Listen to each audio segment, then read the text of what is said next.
করবো না, বুঝতে পারলেন? আরো শুনেন, ঈদের নামাজ কথা চলে এলো, তো আপনাদের দিকে ঈদের নামাজের পরে হাত তুলে দোয়া হয়? হয় না? ঠিক আছে, বেঁচে গেছেন। তাহলে ঈদের নামাজের পরে বা খুতবার পরে ইমাম হাত তুলে দোয়া করবে, মুক্তাদি হাত তুলে আমিন আমিন বলবে, সহিহ জয়ীফ জাল, কোনো রকম হাদিস নেই। কোন রকম হাদিস নেই তো বেদাত হয়ে যাবে, একদম বেদাত হয়ে যাবে। মাটি দেওয়ার পরে, মৃত্যু ব্যক্তিকে মাটি দেওয়ার পরে হাত তুলে দোয়া হয়? হয় না, তো বেঁচে গেছেন। যদি মাটি দেওয়ার পর হাত তুলে দোয়া করে আর সব আমিন আমিন করে, তো কোনো হাদিস নেই, সহিহ জয়ীফ কিছুই নেই। আব্দুল্লাহ জুল বাজাদেরকে মাটি দেওয়ার পর রাসূলুল্লাহ সাল্লাল্লাহু আলাইহি ওয়াসাল্লাম হাত তুলে দোয়া করেছেন, এই হাদিসটা জয়ীফ। যদি সহিহ হতো তো দফনের পরে একা একা হাত তুলে দোয়া করা সুন্নাত হয়ে যেত, কিন্তু জয়ীফ হয়ে গেল। তো দফনের পরে দোয়া আছে, কি দোয়া পড়বেন? উমর রাদিয়াল্লাহু তাআলা আনহু মাইয়িতকে দফন করার পর দোয়া পড়তেন, কি বলতেন? আল্লাহুম্মা আসলামাহু ইলাইকা আল আহলু ওয়াল মালু ওয়াল আসিরাতু ওয়া যামবুহু আযীমুন ফাগফির লাহু। এই দোয়াটা পড়তেন দফন শেষ করার পর। উমর রাদিয়াল্লাহু তাআলা আনহু কবরের পাশে দাঁড়াতেন, এই দোয়াটা পড়তেন। আনাস রাদিয়াল্লাহু তাআলা আনহু যখন মাইয়িতকে দফন করে দিতেন তো কবরের পাশে দাঁড়িয়ে দোয়া পড়তেন, আল্লাহুম্মা আবদুকা রুদ্দা ইলাইকা ফারআফ বিহি ওয়ারহামহু, আল্লাহুম্মা জাফিল আরজা আন জামবাইহি ওয়া তাকাব্বালহু মিনকা বিকাবুলিল হাসান, আল্লাহুম্মা ইন কানা মুহসিনান ফাযাইফ ফি ইহসানিহি ওয়া ইন কানা মুসিয়ান ফাতাজাওয়াজ আনহু। তো আনাস রাদিয়াল্লাহু তাআলা আনহু মাইয়িতকে দফন করার পর কবরের পাশে দাঁড়িয়ে এই দোয়াগুলা পড়তেন। তো এই দোয়াগুলা পড়ে আসবেন, আরো পড়তে পারেন, আল্লাহুম্মা আইযু মিন আযাবিন নার, আল্লাহুম্মা আইযু মিন আযাবিল কবরে, আল্লাহুম্মা সাব্বিতহু, আরো পড়তে পারেন। আর ভাড়াই লেগে যে কোনো দোয়া সেখানে পড়তে পারেন, হাত না উঠে দোয়াগুলা পড়ে আসতে হবে। তো নিয়ম হলো এটাই, সকলে থেকে দোয়া পড়ে আসবেন, এটাই হলো নিয়ম। তো যাই হোক, আর একটা কথা শুনেন, অনেক মানুষকে দেখবেন ঈদের দিন কবর জিয়ারত করতে যায়, জুমার দিন কবর জিয়ারত করতে যায়।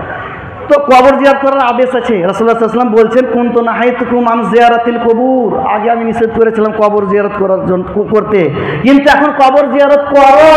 কবর জিয়ারত করলে পরে আখিরাতকে ইয়াদ হয়, মৃত্যুকে ইয়াদ হয়। কবর জিয়ারত করার আদেশ দিলেন, তো একে একে কবর জিয়ারত করতে যেতে হবে, কাউকে ডেকে হেঁকে নয়।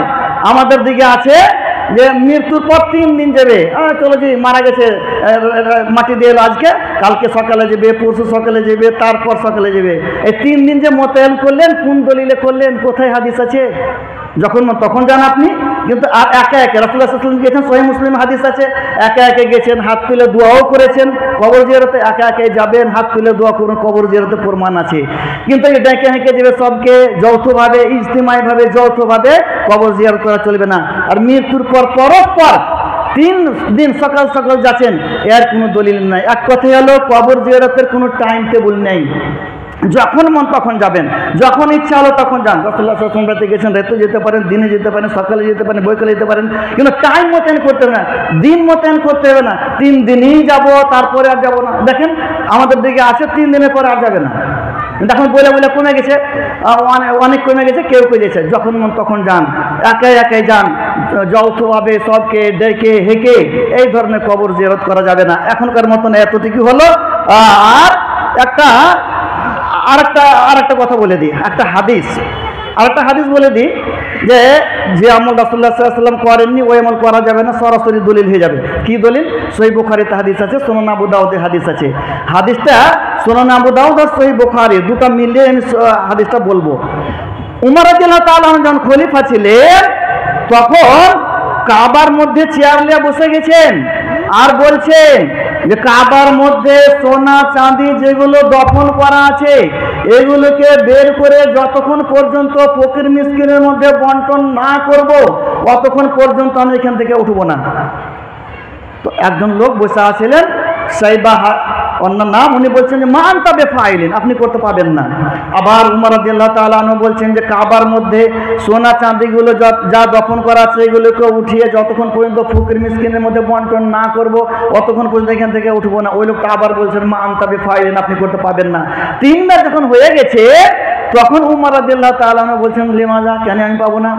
ওই লোকটা বলছেন লিআন্না নবী সাল্লাল্লাহু আলাইহি ওয়াসাল্লাম আবু বকর রাআ মাকানাহু, রাসূলুল্লাহ সাল্লাল্লাহু আলাইহি ওয়াসাল্লাম আবু বকর দেখেছেন যে ওনারা জানতেন ওনারা যে কাবার মধ্যে সোনা চাঁদি দফন করা আছে। মা হাররাকা, ওনারা কিছুই করেননি, উঠাননি, ওনারা উঠে বের করে বন্টন করেননি ফকির মিসকিনের মধ্যে, অতএব আপনিও পারবেন না।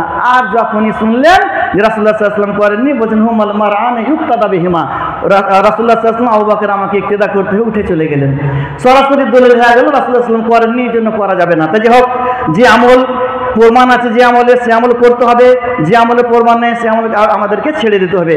শেষে দোয়া করি যে আল্লাহ তাআলা যেন আমাদেরকে কোরআন হাদিস বুঝার তৌফিক দেন এবং কোরআন হাদিসের উপরে আমল করার তৌফিক দেন। আমিন। ওয়া মা আলাইনা ইল্লাল বালাগ। আসসালামু আলাইকুম ওয়া রাহমাতুল্লাহি ওয়া বারাকাতুহু। এটা দেন।